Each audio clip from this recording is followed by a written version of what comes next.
أم أمنتم من في السماء أن يرسل عليكم حاصبا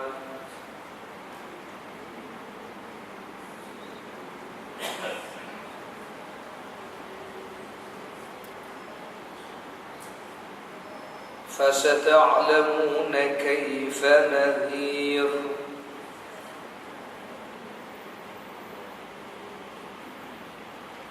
ولقد كذب الذين من قبلهم فكيف كان نكير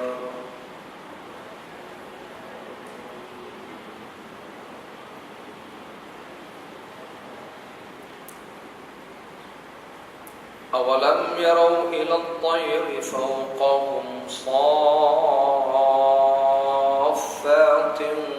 ويقبض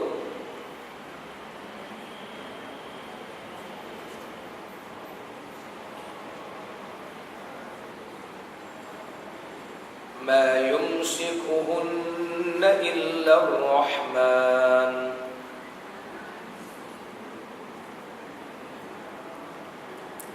إنه بكل شيء بصير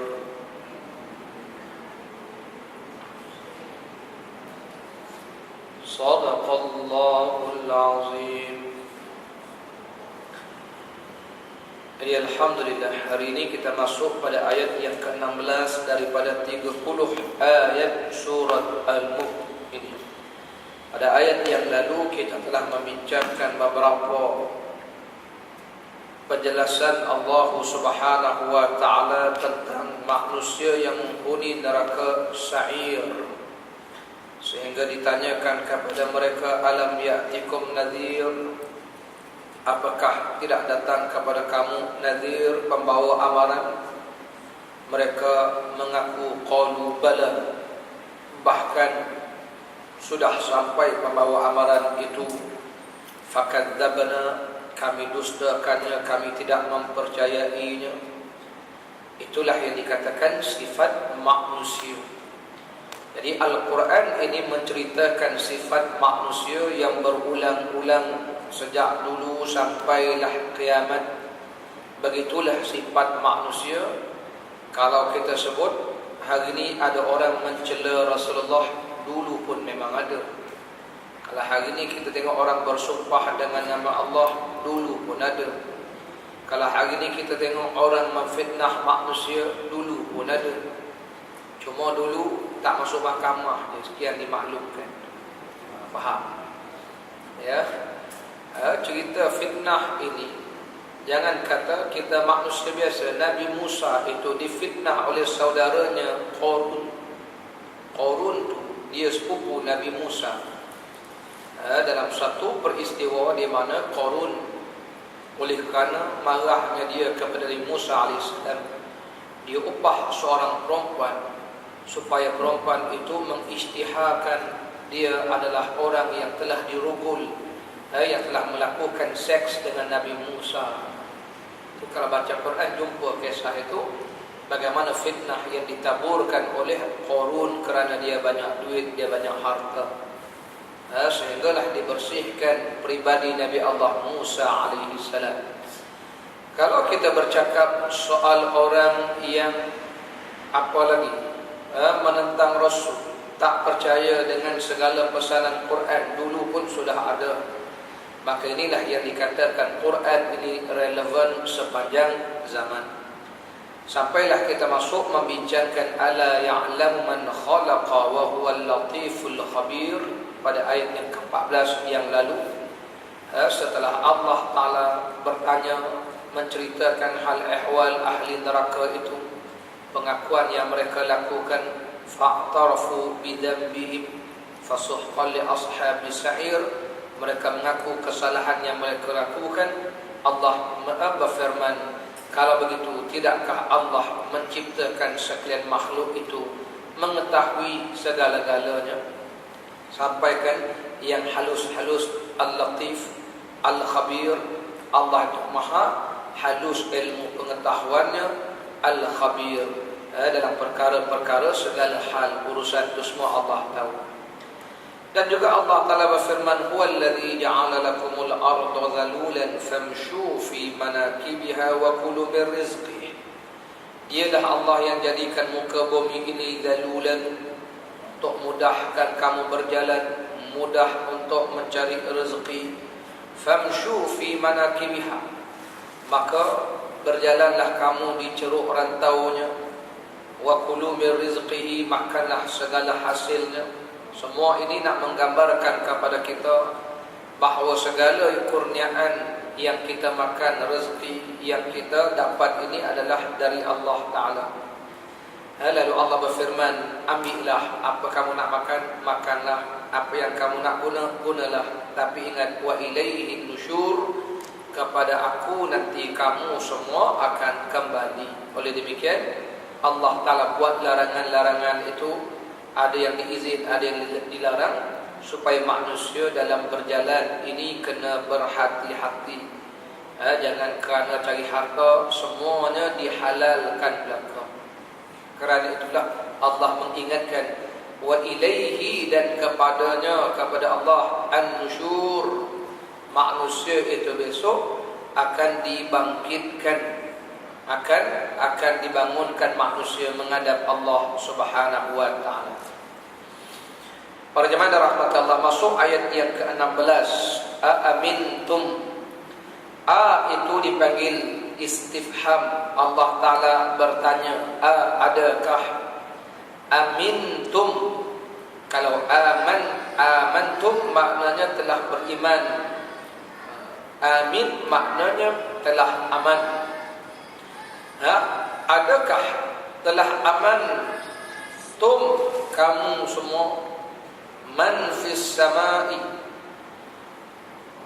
siapa-siapa yang berada di langit. As-sama' itu maknanya langit. Patutkah kamu merasa aman, tak takut kepada Allah yang pusat pemerintahannya itu di langit? Man fis sama', Allah Ta'ala yang mempunyai kerajaannya di langit. Yakhsifa, bahawa yakhsifa ini Allah Ta'ala akan jadikan, dipanggil kalau bulan itu khusuf, dia jadi gerhana. Khasifa ini, yakhsifa ini dengan maksud Allah jadikan dipanggil dalam keadaan tertimbus ataupun tonggang terbalik. Bikumul ard, jadi apa yang ada di bumi ini, fa idza hiya tamur, lalu bergegarlah bumi itu, maka lenyap segala-gala yang ada, tertimbuslah segala-gala yang ada di bumi. Jadi ayat ini mengajar kepada kita supaya manusia selama berada atas bumi ini, jangan ingat bumi ini kita yang punya. Semua ni milik siapa? Allah. Sebab tu jangan ingat kita di duduk bumi ini kita boleh buat sesuka hati. Jadi duduk di bumi ini, sebab tu dikatakan Rabbul Alamin, milik Allah. Rabb, Allah lah Rabb. Rabb itu pentadbir, pemilik, penguasa. Allah Ta'ala lah pencipta, itu namanya Rabb, dipanggil rububiyah. Allah Ta'ala lah Tuhan yang kita sebutkan dalam tauhid rububiyah.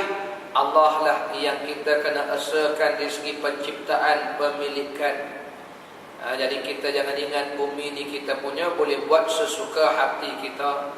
Oleh demikian Allah Ta'ala berfirman sebagai nasihat peringatan kepada hamba-Nya dalam kita mentauhidkan Allah Ta'ala, nak ikut perintah Allah Ta'ala. Allah tanya, adakah kamu sudah rasa aman? Aman ke? Allah dah jadikan bumi ini zalulan, mudah untuk kamu berjalan, mudah untuk kamu mencari rezeki. Bumi ini dijadikan zalulan, mudah untuk kamu dipanggil bercocok tanam.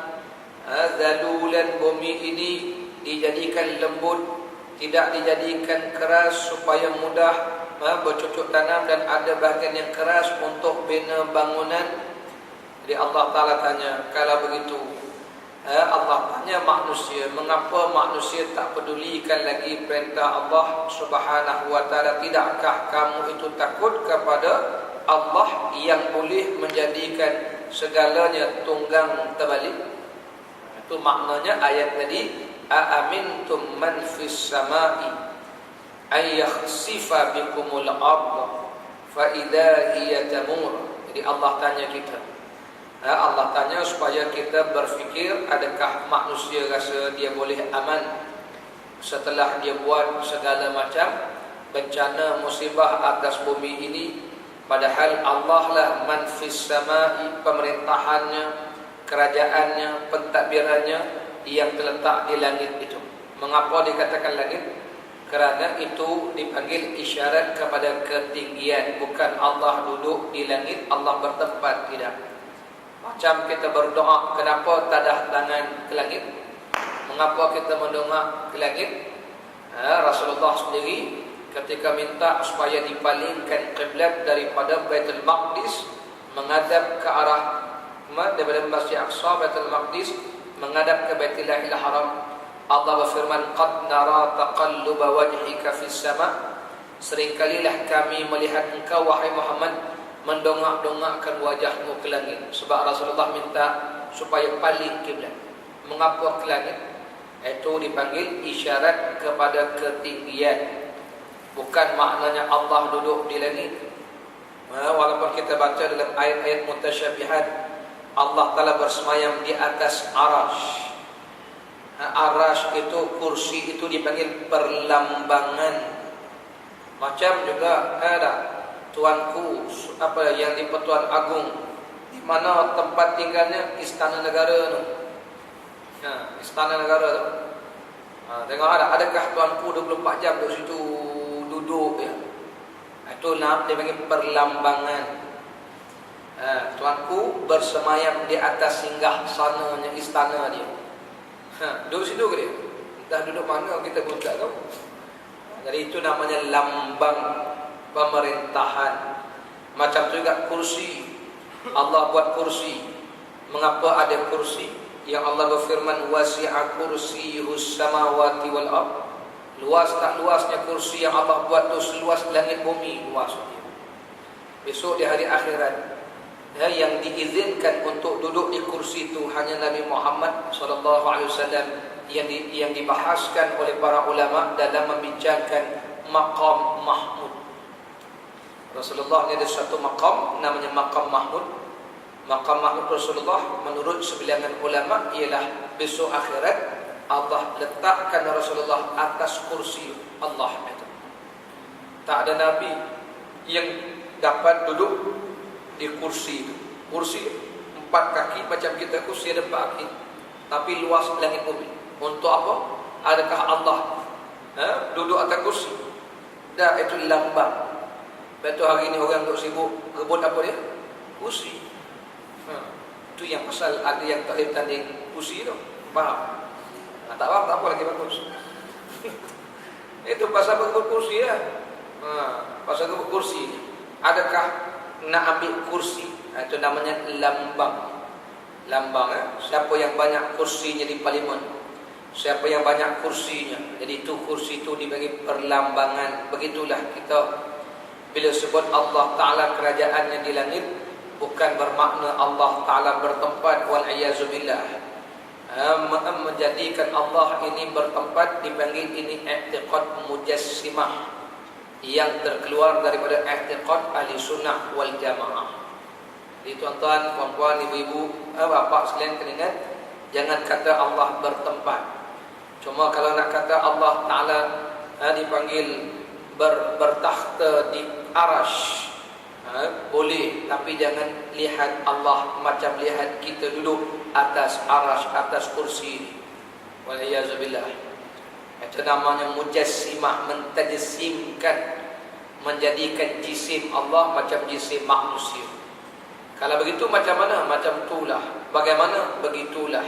Kerana Allah Ta'ala tak sama dengan makhluk. Baik. Jadi kalau kata Allah turun di langit dunia ke Allah Ta'ala, apa disebut dalam Quran, ada tangan, itu semuanya dengan kebesaran kemuliaan Allah Subhanahu wa taala. Baik, ayat ini begitu juga. Bila baca ayat begini, aamintum man fis samai, adakah kamu merasa aman kepada Allah Ta'ala yang pentadbiran pemerintahannya berada di langit itu, ayakhsifa bikumul ard, bahawa Allah Ta'ala itu nanti akan menunggang terbalikkan, akan apa dipanggil, ayakhsifa, menutup, kampus, dipanggil apa yang ada di bumi. Fa idza hiya tamur, ketika itu bergegarlah bumi ini, berlakulah, dipanggil gempa bumi, ayakhsifa bikumul ard. Nah, bahawa dia Allah Ta'ala akan menjadikan gegar gempita bumi ini. Fa idza hiya tamur, pada saat itu semuanya akan jadi tunggang terbalik, hancur dan seumpamanya, lenyap habis segala-galanya. Ayat ini nak mengingatkan pada kita bahawa Allah Ta'ala ni amat berkuasa atas segala sesuatu. Tengok hari ni krisis air kan, itu baru sikit air, baru satu nikmat yang ditarik Allah. Kita pun dah jadi kelam kabut. Itu baru satu benda yang sedikit. Betul, jangan sombong. Itu pun masih ada lagi yang sombong, yang rasa dia lebih hebat dari Allah Ta'ala. Baru sikit je air saja. Rajaman rahmat Allah pun manusia masih lagi tak nak balik kepada Allah. Manusia masih lagi buat maksiat kepada Allah Ta'ala. Dan ingat ada benda-benda ini semua berlaku dengan sebab apa? Dengan sebab maksiat. Kalau tengok dalam ayat-ayat yang lain, ambillah satu dua ayat dalam Al-Quran. Allah Ta'ala berfirman antaranya dalam surah Al-Isra ayat yang ke-68, afa amintum ayyakhsifa bikum janibal bar aw yursila alaikum hasiba thumma la tajidu lakum wakila. Allah berfirman, adakah kamu berasa aman bahawa Allah tidak akan menjadikan gempa di atas daratan al-bar itu. Ketika itu Allah Ta'ala telah selamatkan kamu, dan adakah kamu rasa aman? Yursila alaikum hasiba, kamu rasa aman bahawa Allah Ta'ala tidak akan hantar ribut taufan yang menghujani kamu dengan batu. Pada saat itu kamu tak dapat lagi cari siapakah yang boleh tolong. Jadi ayat ini semua mengingatkan pada kita bahawa dah banyak hari ini Allah tunjuk pada kita ribut ke, hujan ke, banjir ke, apa saja yang berlaku. Cuba tanya siapa yang boleh tolong siapa. Manusia pun berusaha menolong tapi tak boleh buat apa-apa. Usaha bukan tak usaha tolong itu. Contoh kita ambillah yang betul-betul kita lihat ialah ribut yang berlaku di Amerika. Saya ingat ribut tornado tu. Pada bulan April tahun yang lepas, satu bulan tu 4-5 kali ribut. Padahal dengan kecanggihan teknologi ini, mereka dapat dipanggil melihat pergerakan angin, tapi mereka tak boleh jangka di mana berlaku, bagaimana berlaku, bila berlaku, tak boleh jangka. Jadi nak tunjuk ada itu yang Allah Ta'ala, thumma la tajidu lakum wakila. Pada ketika itu kamu lihat tidak ada satu orang pun yang kamu boleh harapkan untuk berlindung. Karena itu kita yang beriman kepada Allah ni disuruh ingatkan Allah banyak-banyak. Disitulah kalau kita belajar dalam kitab fiqh dalam bab azan, antara fadilat azan ini apa dia? Antara fadilat azan itu ialah kadang-kadang kita minta pertolongan kepada Allah. Itu sebabnya kalau berlaku ribut azan, berlaku ribut disuruh azan. Tengok saja benda-benda yang menakutkan, azan. Kalau bawa kereta pun takut berlaku sesuatu, azan, Allahu Akbar, Allahu Akbar. Semalam saya tengok satu WhatsApp yang disebarkan, betul tak betul wallahu alam, dalam berita CNN di satu tempat itu, dalam keajaiban azan. Keajaiban azan, dia tengok ada beberapa jenis bunga yang kalau azan mengembang bunga. Sudah azan tutup beli bunga. Dia hanya menguncup kalau ada azan. Allah ada. Itu semuanya dipanggil kuasa Allah Subhanahu wa taala. Yang kita duk sebut adalah Allah berkuasa segala-galanya. Nak membuka mata manusia dan hati manusia, yang manusia ni tak percaya apa lagi dengan Allah Ta'ala ni. Itu nak tengok bunga tu, tengok bunga. Sebenarnya tak tengok bunga pun tak apa, tengok pokok bunga tu pun dah penik, dah boleh fikir hebat Allah. Macam kita lah, tengok potong daging, tengok daging tu ada kalimah alif lam lam ha. Oh, takjub dia. Dia takjub dengan kalimah yang tertulis pada daging. Yang daging tu dia tak takjub pasal apa? Faham? Daging tu, cuba kita fikirkan. Jadi daripada apa daging tu? Kan lembu tu makan rumput aja. Lembu tu makan rumput, lembu tu. Proses jadi daging. Cuba kita shortcut terus, tak payah makan lembu, makan rumput je. Agak-agak macam. Kan kita zaman SMS kan, short message ya. Nampak tu? Kan pelik. Jadi kita pelik tengok kalimah tu, yang daging tu lagi pelik. Pelik. Kita ni makan rumput tak jadi apa pun. Lembu tu boleh makan. Itu tak sebut lagi macam mana lebah yang makan bunga-bunga tu akhir jadi obat gitu. Dipanggil propolis ke, dipanggil lebah madu ke. Ya tak? Allah ajib. Sungguh menakjubkan ciptaan Allah Ta'ala ni. Sungguh ajaib. Para jemaah rahmati Allah Ta'ala sekalian, itu yang Allah suruh banyak kita ni fikir. Betul ayat Quran ni ayat yang mengajak kita berfikir. Jadi Allah tanya, apakah kamu rasa aman? Kamu rasa boleh buat apa saja sesuka hati? Nak sembahyang, tak sembahyang, tinggal saja. Apakah kamu rasa aman daripada gempa yang berlaku di bumi? Pada saat itu kalau Allah timbuskan, seorang pun dah tak boleh nak tolong kamu dah. Macam hari ni lah, hadirin hadirat, bila Allah tahan air hujan itu sebulan, 2 bulan, siapa boleh tolong buat hujan? Siapa boleh buat? Semua manusia fikir akhir sekali sembahyanglah istisqa.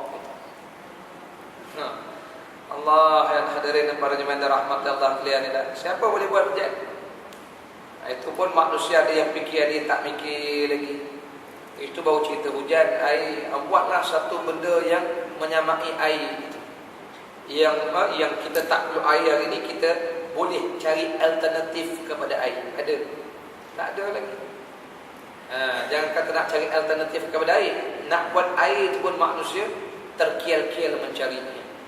Saya dengar juga dalam Jabatan Kaji Cuaca nak membenihkan hujan.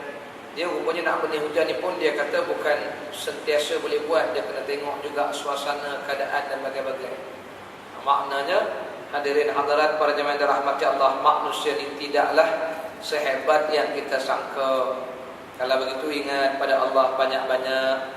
Bersyukurlah pada Allah Ta'ala banyak-banyak. Rupanya kita ni banyak dipanggil bergantung kepada Allah itulah yang dikatakan segala-galanya dari Allah Subhanahu wa Ta'ala. Itu ayat ini mengingatkan kepada kita, Allah Ta'ala berkuasa atas segala-galanya. Allah berkuasa mengazab, menyiksa hamba. Allah Ta'ala berkuasa untuk menurunkan bala dan seumpamanya. Dan semuanya ini puncanya apa? Semua ini punca daripada maksiat, dosa. Kalau tengok dalam ayat Al-Quran, Allah berfirman, zaharal fasadu fil barri wal bahr bima kasabat aydin nas. Telah zahir, nyata kerosakan di atas bumi dan di darat, di laut adalah kerja tangan manusia. Manusia punya kerja semua-semua ni, bukan Allah Ta'ala. Lepas tu kalau Allah buat sistem tu cantik dah. Allah punya sistem cantik dah. Manusia lah yang merosakkan sistem yang telah ada itu. Para jemaah rahmati Allah Ta'ala sekalian, itu yang pertama. Karena itu dalam peristiwa begini disuruh kita banyakkan istighfar, mohon ampun kepada Allah Subhanahu wa Ta'ala. Ayat yang ke-17, am amintum. Am ini maknanya atau. Dalam bahasa Arab atau itu kadang-kadang disebut au, kadang-kadang disebut am, bergantung kepada kaedah dan ayatnya. Am amintum atau amintum, adakah kamu rasa aman? Man fis samai, kepada Allah Ta'ala yang pusat pentadbirannya di langit itu, an yursila alaikum hasiba, bahawa Allah Ta'ala yursila ini dipanggil arsala, yursilu maknanya utus, lepas tu dipanggil rasul, bahawa Allah akan utus atas kamu hasiba. Hasiba ini ialah hujan batu. Fasata'lamuna kaifa nadhir, maka sa lagi akan ta'lamuna, kamu mengetahui, kaifa nadhir, bagaimana. Nadhir buruknya, nadhir amaran-amaran yang telah didatang. Jadi dalam ayat ini pula Allah mengingatkan manusia. Adakah manusia yang buat maksiat, manusia yang buat dosa ni rasa boleh aman atas dunia ini? Adakah dia rasa dia terlepas daripada tilik Allah? Betul Allah sebut alimun khabir, latifun khabir. Allah tahu apa yang manusia buat ni semuanya. Allah perhati, Allah pandang, bukan Allah tak tengok. Semuanya akan ditanya di hadapan Allah, padahal Allah Ta'ala maha mengetahui. Maka itulah kita ni dalam duduk atas dunia ni ingat baik-baik dah. Sebab hari ni banyak orang kita kadang-kadang kerana harta, kerana pangkat, kerana nama, kerana macam-macam lah, keturunan, kerana kedudukan dan bagai-bagai, sanggup buat apa saja tanpa kira dosa dan pahala. Contohnya tengok yang berlaku dalam Al-Quran sendiri. Allah berfirman, wailul likulli lumazah alladhi jama'a malan wa addadah. Allah Ta'ala tegur manusia yang kadang-kadang jama'a malan, jama'a himpun, malan harta benda, wa addadahu duk hitung-hitung harta. Siapa ni? Siapa yang begini sifatnya? Allah berfirman, antara orang ini ialah orang yang sanggup cari harta banyak-banyak ini dengan jalan humazah. Humazah ini ialah orang mencela. Asalnya humazah ini mereka yang mencela Rasulullah, menghina, maki hamun Rasulullah, mengumpat, mengaibkan, dalam bentuk mencela, maki hamun, mengaibkan orang. Tujuannya tak lain tak bukan ialah ni nak timbul harta. Kerana ada orang yang sanggup buat kerja begitu. Masuklah dunia kita hari ni pun ada penulis-penulis yang menulis dalam blog. Kadang-kadang buat cerita tu bukan cerita betul, cerita yang direka-reka, cerita yang diada-adakan, mencela orang, maki hamun orang, tujuannya nak mengaibkan orang itu supaya segala-galanya terlucut, supaya segala-galanya dipanggil, dapat ditinggalkan, dapat ditanggalkan, dengan tujuan supaya boleh satu pihak lagi yang lain berjaya, satu pihak lagi dihina macam-macam. Ini namanya dalam bahasa Arab dipanggil humazah. Allah, orang buat begini tuan-tuan tu, baca blog ni kadang-kadang hati-hati. Sebab tu orang Jawa kata go to blog, ringkasnya goblok. Sebab tu tengok blog ni hati-hati.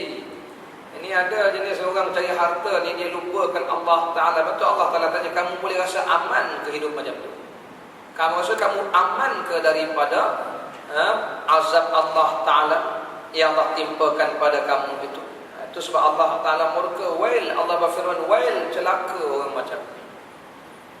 Celakalah al-humazah ini, orang yang timbun harta, orang yang cari harta dengan cara maki, hamun, cela orang lain, mengaibkan orang lain. Dan setengah ulama tafsir mengatakan humazah itu ialah orang yang mengumpat dengan bahasa isyarat. Macam mana bahasa isyarat? Dia tengok ustaz lalu, dia pun kenyit, dia pun tengok sama dia. Kan kita ada ibu jari dengan anak jari ni kan. Ibu jari kan lebih besar daripada kelingking ni kan. Jadi kalau orang kurus biasa orang tunjuk ni. Kalau orang gemuk dia tunjuk ni. Dia tunjuk, ustaz lalu dia pun sama dia tunjuk ibu jari ni. Dia terbalik dekat. Maknanya dah lah gemuk, bodoh tak tu. Lepas tu dia gelak sama dia. Kiki. Faham? Try lah buat. Itu dipanggil humazah. Humazah. Jadi Allah Ta'ala tegur.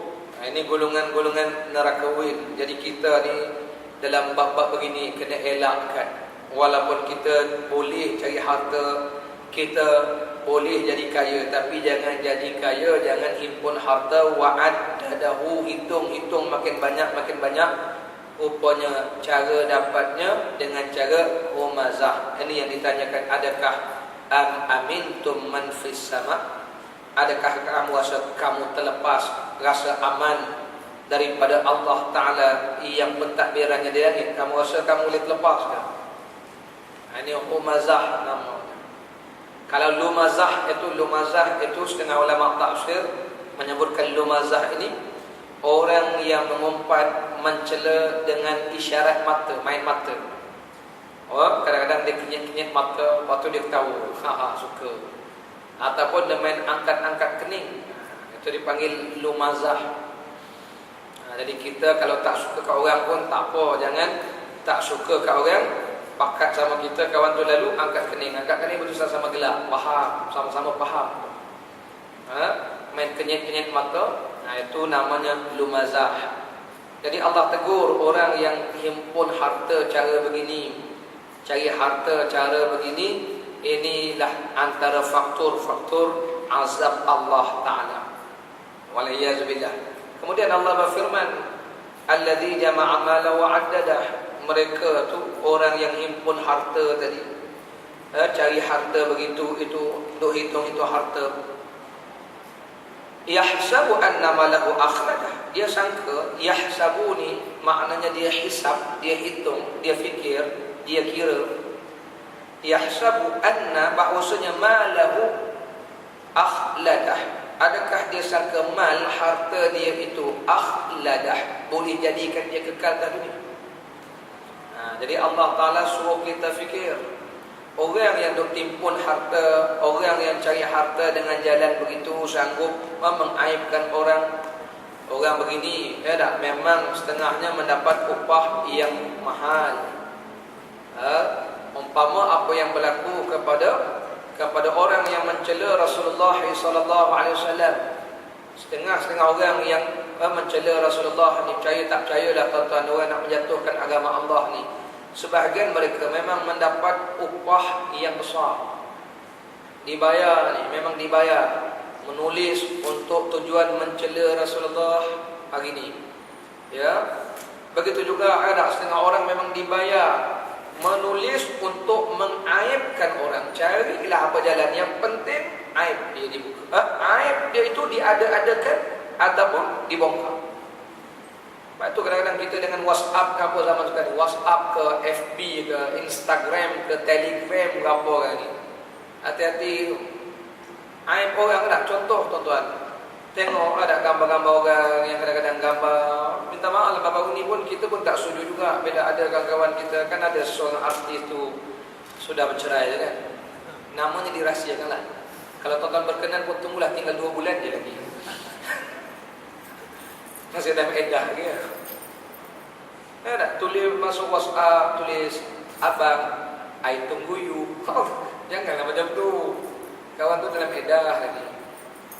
Dan ada grup-grup yang bila baca tu, rupanya dalam grup tu ada seorang ibu tunggal. Dia quit dia rasa hati, dia keluar daripada kumpulan tu. Jadi muhasabah sama-sama kita, lain kali janganlah benda peribadi itu kita war-warkan sangat ataupun dimain-mainkan sangat. Yalah, kalau saya sendiri pun tuan-tuan tak suka, tak betul. Apa yang kita nak aibkan orang? Yalah, kes rumah tangga mana ada orang yang hendak jadi macam tu, tak ada orang yang mahu. Ada, walaupun baik ke tak baik, tak ada orang mahu. Jadi jangan kita benda-benda aib ini. Begitu juga kadang ada gambar-gambar peribadi, personal tak? Contohlah, contoh ni tak berlaku. Tuan-tuan jumpa gambar ustaz yang pakai seluar pendek, baju singlet, contoh kan? Tak. Post kan? Post. Sebab sharing is caring.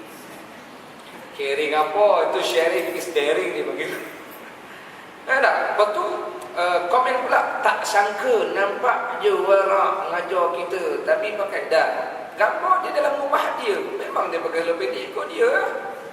Yang kita pergi forward apa hal? Cik jawab. Ibu-ibu sendiri pun kalau tangkap gambar tak tudung tu, orang pun post dah. Marah ke tak marah kita? Tak sangka, luar je jubah bukan main, tudung labuh. Tengok gambar. Dan gambar dalam rumah je. Aurat dia nak beranak, yang kita pergi forward apa hal? Kan aib orang tu. Lepas tu dia panggil aurat. Aurat orang tu nak disebar sebab untuk apa? Jadi hadirat, kita jangan jadi golongan-golongan begini yang kadang-kadang dipanggil golongan humazah, lumazah ini. Dan setengah-setengahnya itu memang ambil upah. Tugas dia untuk sebar benda-benda begitu. Wal'iyazubillah. Saya sebut ni bukan apa, jangan kita jadi pemanjang WhatsApp begini. Lepas tu kalau tak mau terima, delete aja. Delete dia. Jangan jadi dipanggil golongan-golongan yang Allah sebut wail, celaka buat macam ni. Golongan-golongan begini Allah laknat. Lepas tu dalam ayat ini Allah sebut amintum, dua kali amintum, amintum. Mula-mula Allah Ta'ala berfirman, adakah mereka rasa aman? Kemudian Allah tanya lagi, atau adakah mereka rasa aman? Mereka rasa relax dah buat benda-benda jahat itu. Allah hadirin hadirat, padahal Allah Ta'ala telah binasakan puak-puak dahulu. Ada di antara mereka diterbalikan bumi, ada di antara mereka yang Allah hantarkan ribut batu, ada di antara mereka Allah Ta'ala hantarkan air seperti kaum Nabi Allah Nuh. Dari langit turun air, dari bumi keluar air. Maksud tu semua ni Allah Ta'ala tegaskan supaya manusia jangan rasa dia aman setelah dia buat maksiat, buat dosa. Dia rasa dia aman daripada azab Allah. Lepas tu hari ni dalam isu air ni, kadang-kadang kita melihat positifnya, ada juga apa positifnya. Supaya kita ingat, adakah selama-lama kita rasa aman daripada Allah Ta'ala boleh buat segala-gala. Bagi ni maksiat banyak sangat kadang-kadang. Jadi Allah Ta'ala pun sekat air ni sikit-sikit supaya manusia rasa balik semulalah pada Allah Subhanahu Wa Ta'ala. Kan itu kata Imam Al-Qurtubi di dalam menafsirkan ayat ini. Imam Qurtubi membawa 3 pandangan ulama tafsir tentang kalimat adakah kamu rasa aman daripada Allah Ta'ala yang pusat pentadbirannya di langit.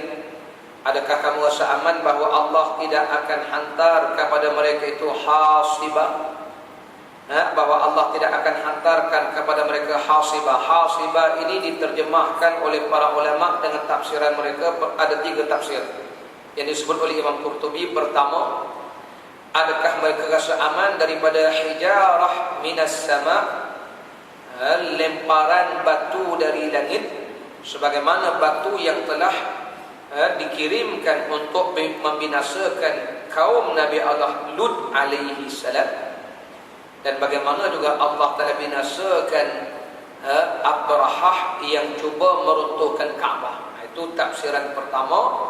Hasibah itu yang dikatakan batu dari langit itu. Jadi Allah Ta'ala tanya, adakah kamu rasa aman daripada batu begitu? Maknanya tak mustahil. Satu ketika nanti Allah boleh datangkan benda-benda sebegini. Jangan rasa ini cerita zaman dulu. Zaman dulu ke zaman sekarang, kalau Allah nak bawa datang batu itu boleh saja. Itu tafsir yang pertama. Tafsiran yang kedua, hasibah itu ditafsirkan sebagai rihun fiha hijarah wa husba. angin-angin kencang yang membawa batu-batu tadi. Oleh kerana terlampau kencang sehingga tercabut segala batu-batu, dibawa terbang bersama-sama. Ini ribut. Ini Allah Ta'ala, adakah kamu rasa aman dari benda begitu? Dan ini sudah kita lihat di hadapan mata kita, ribut yang berlaku sampai menerbangkan segala kereta, rumah tercabut habis. Padahal bangunan tu dipasak dengan pasak yang sangat kuat pun terbang habis semua kan. Itu yang Allah maksud, kata Imam Qurtubi, maksud tafsiran adakah kamu rasa aman daripada hasibah, angin, batu-batu yang berterbangan itu. Ya, jadi tafsiran yang kedua, maksud hasibah itu angin kencang yang membawa batu-batu tadi terbang dan semua. Yang tiganya ditafsirkan hasiban itu sebagai sihabun fihi hijarah, awan-awan yang membawa batu. Yang tadi awan angin yang membawa terbang batu. Yang ini awan-awan yang memang datang membawa batu-batu. Batu dalam zaman kita ni pun ada namanya hujan batu. Dah lama dah tak tengok hujan batu. Ingat dulu masa hujan batu tu, kelentang-kelentung rumah kampung dah, kita keluar tengok ada ais ketul-ketul. Itu Allah Ta'ala tunjukkan kepada kita bagaimana memang benda ni boleh berlaku.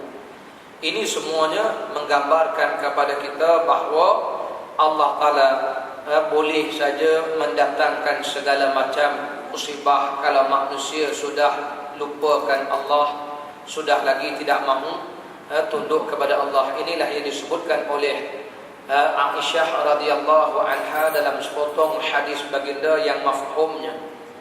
Bila Rasulullah bercerita Allah Ta'ala akan mendatangkan musibah, ceritanya Rasulullah bersabda, nanti akan berlaku suatu peristiwa di mana tentera akan menyerang Kaabah sampai di satu tanah lapang, semuanya dibinasakan daripada yang awal sampai yang akhir.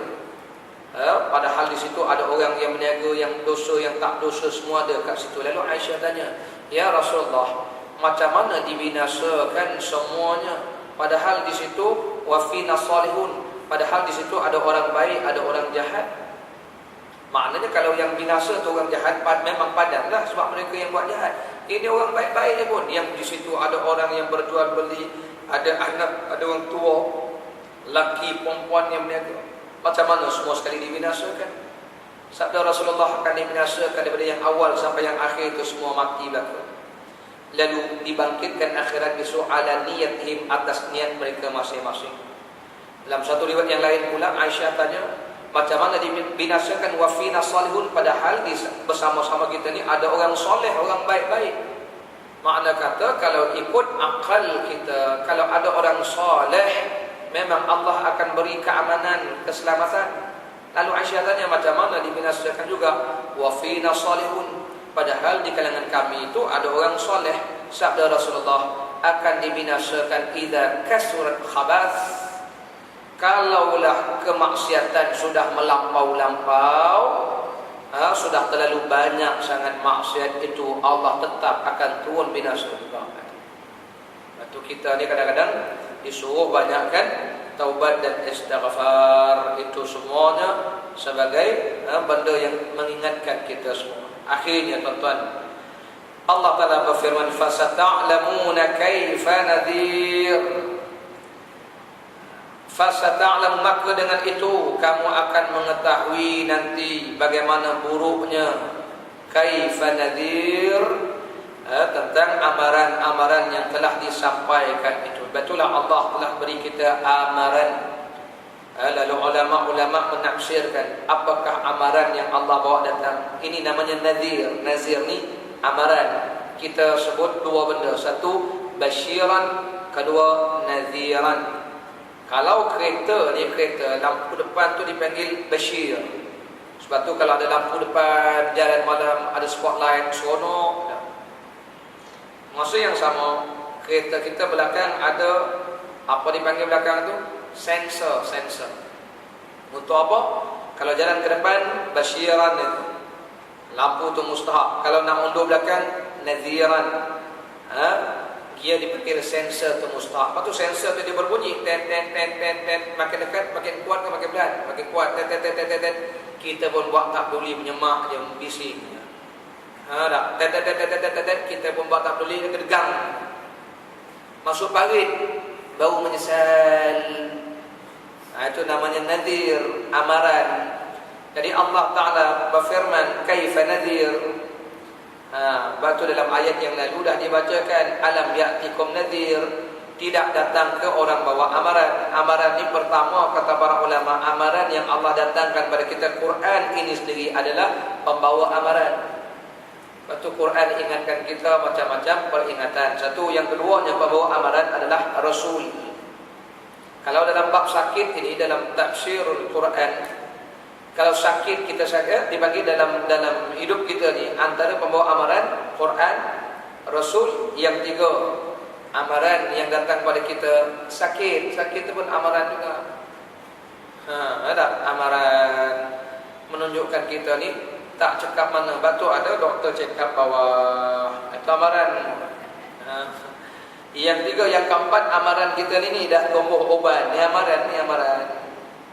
Yang lima, mautul ahli wal aqarib, kematian ahli keluarga kita dan orang yang berada dengan berhampiran kita, kaum keluarga, adik-beradik, saudara, kawan-kawan yang rapat-rapat dah mati. Itu semua nazir, amaran. Yang kita nak sombong lagi, di mana hebat kita ni.